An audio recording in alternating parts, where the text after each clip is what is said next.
Kamala Harris campaign got caught lying yet again.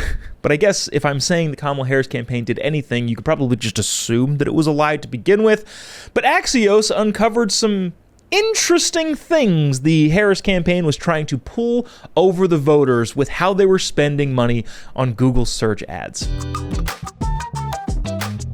Just for the record, I have this he-him cup, very ironically. I get ironic woke gear as gifts a lot. Like people give, oh, this is hilarious, and they buy it for me. So much so that I asked Charlie Kirk one time, should we start selling ironic woke gear? Like, should we also, if people are making money buying woke gear ironically, should we like try and get a piece of that?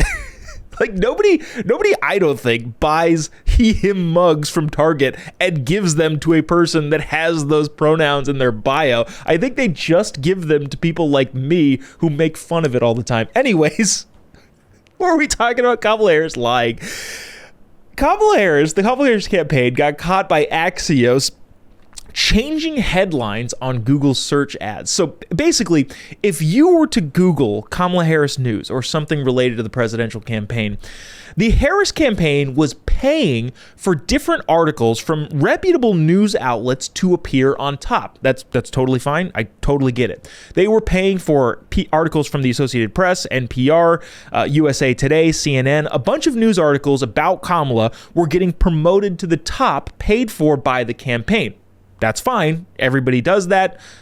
Totally within the bounds of decency, but also just the rules, right? Moral guidelines, whatever you want to call it. That's okay. What's not okay is what the Harris campaign got caught doing with those headlines. Apparently, and I didn't even know this, on Google, when you promote a certain article, you can adjust the headline to whatever you want it to be.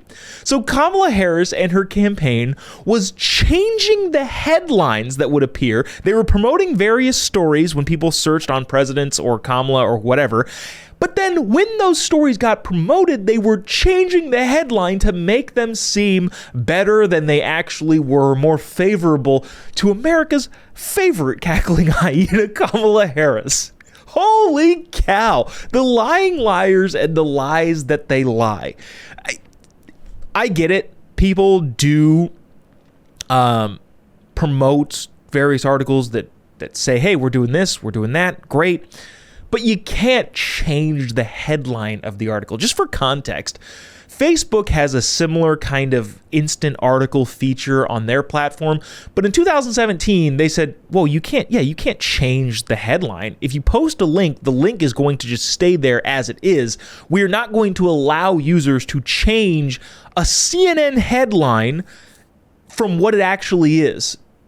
In other words, the headline that is on the link will stay in any Facebook post that goes there. Apparently, it's not against the Google guidelines, which is insane if you actually think about it. And also, several of the news outlets that had their article headlines changed came out and started talking about it. And The Guardian specifically said something along the lines of like, we had no idea. If you're going to use our articles, you should at least one, notify us, and two, be accurate. And they said that they're going to be reaching out to Google for some clarification on how these rules work. But at this point in time, Kamala Harris has been changing headlines in articles to be more favorable to her. I wonder if I should start doing that. I wonder if me and you should also start doing that.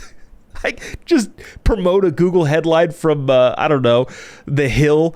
It says, Jobob saves kitten from tree and thwarts bank robbery, all while on the way to receive world's sexiest man title.